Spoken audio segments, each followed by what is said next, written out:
So here we are in the shower. We have a leaky faucet. What we have to do is turn the valve hard to the right with a lot of force in order to fully seal the valve. And the kids aren't doing that, so it ends up dripping throughout the night. So I am going to go forward and replace the washer and gasket set on this. I'm using a TA-9 tank trawl set.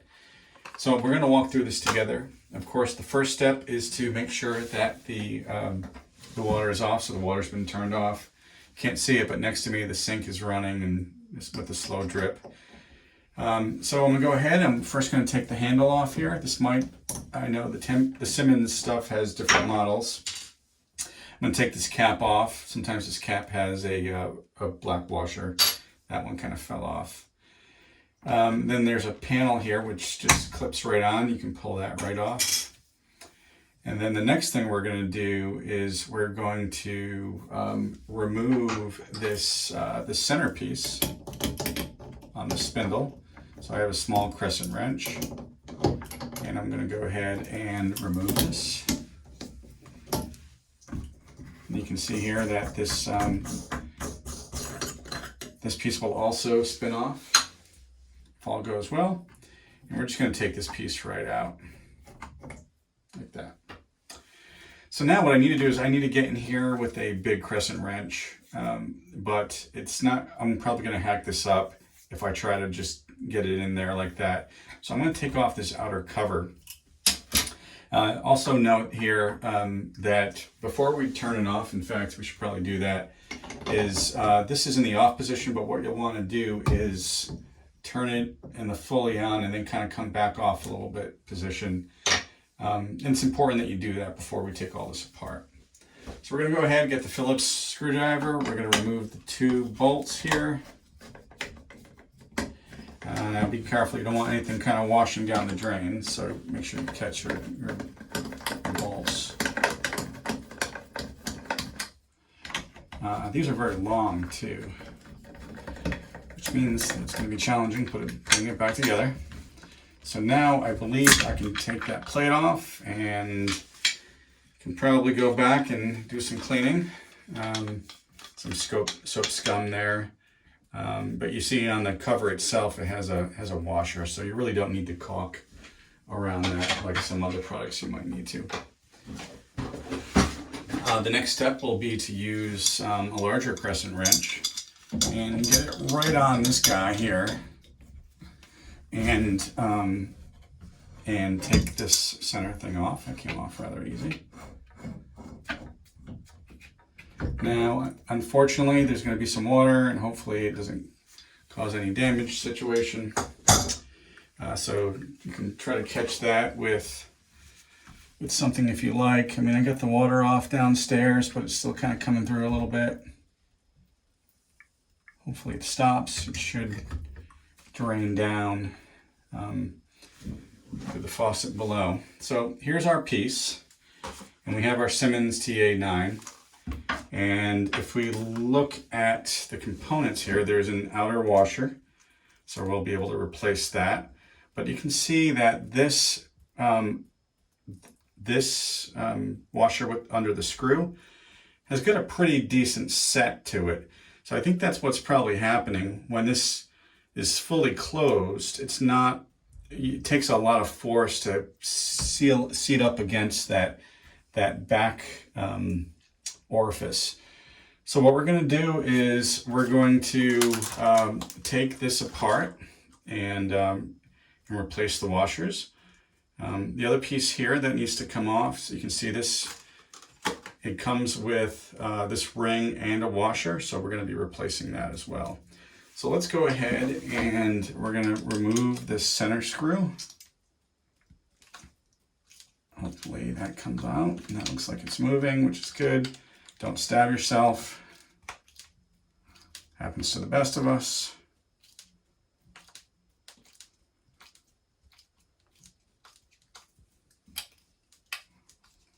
So with that screw removed, I now have access to the gasket, which I should be able to peel off. It's not coming off. We had to put the entire body in here, and you can see I left the valve. It's a metal piece, and I don't want to scratch it up. So I have an old t-shirt in the vise, so I'm going to clamp that part in the vise. And what I got to do is get this this cup that holds this O-ring off. So it wasn't budging upstairs in the shower, so what we're going to do is we're going to use some channel locks here and see if we can get it to budge.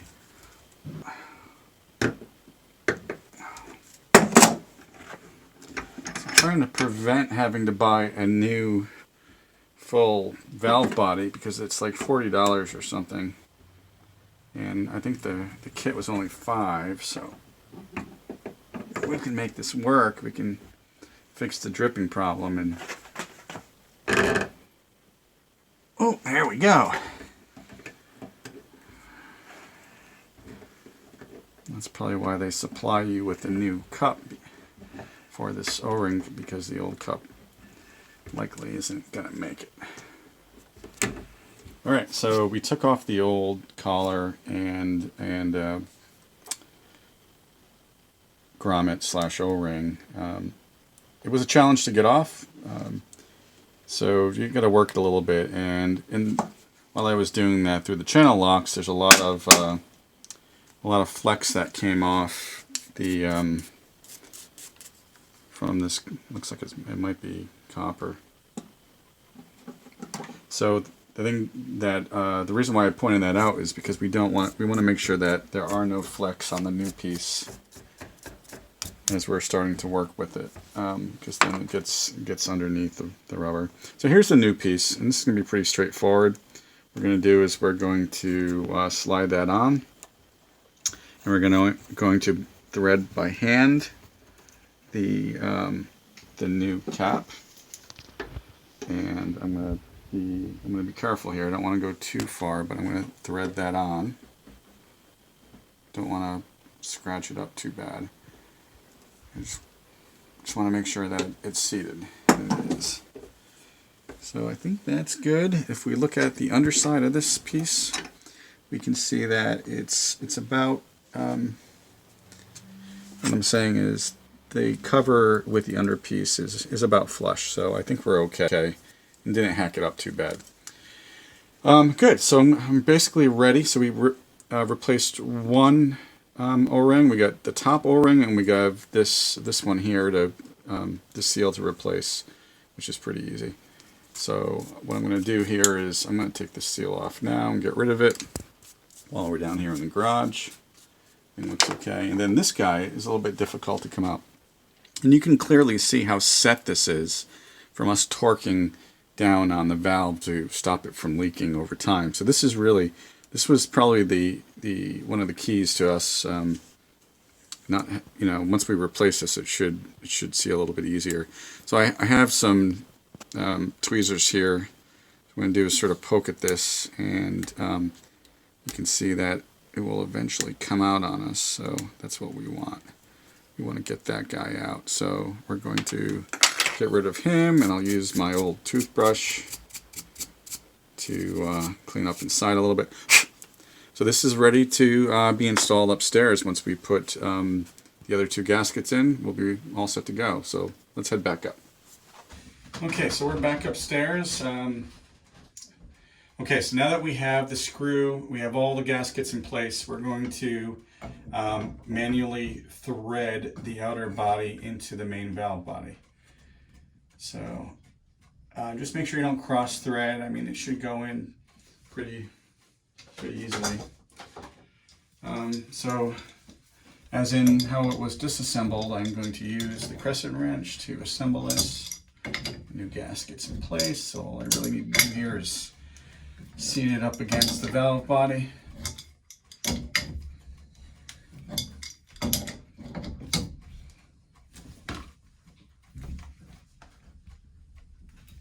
That feels snug, so I'm going to leave it like that.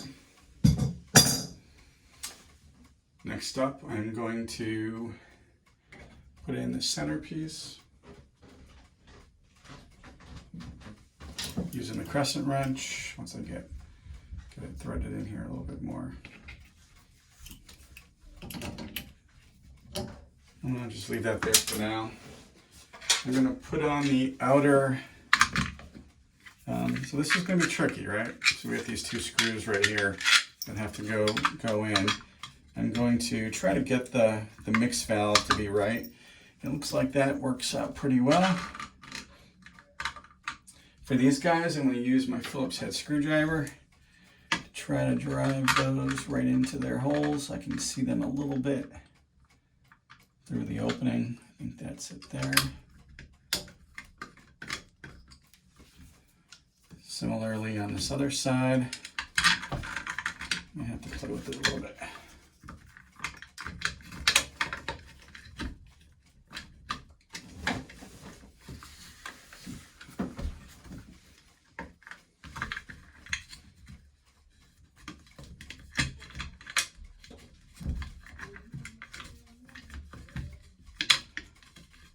Remember what hassle this was. It's important that this thing is centered, because otherwise the middle piece isn't going to go on well. It's just going to be a nightmare. And mix valve, you gotta make sure that guy stays into place. So it's a little bit of a juggle to get all this stuff to line up right.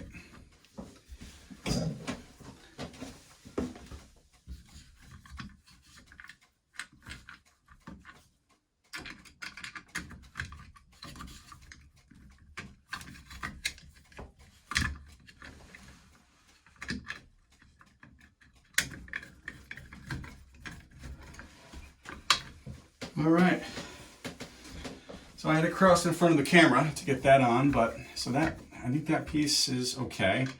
I'm not going to tighten these down too much because I still have some other pieces that need to go on.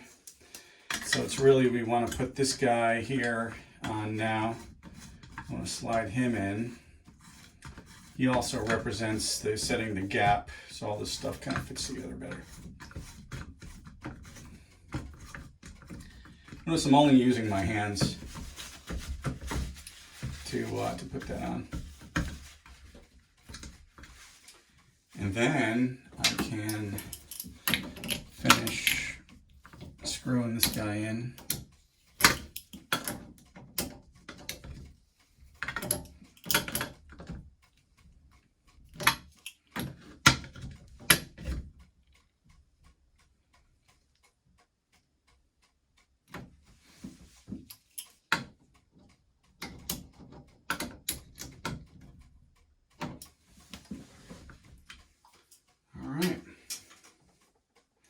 So I'm going to tighten up these so the mix valve is still in the right place. I have this guy to put on. This guy slides right over there like that.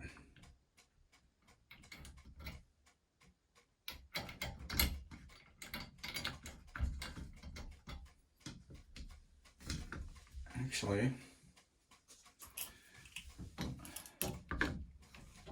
I'm going to have this middle guy come on a little bit more.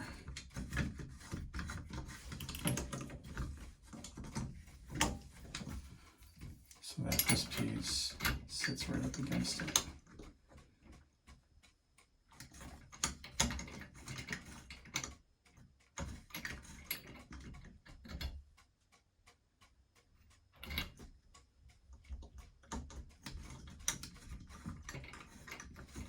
Used to be a washer with this guy, but I don't know what happened to him.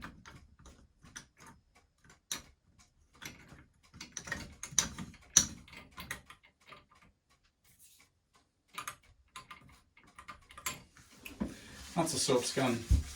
All right, so we're going to tighten it up. We're going to put the handle back on. We're going to put the trim back on. We're going to put the handle back on, put the screw back in the middle, and check for leaks. I hope this was helpful.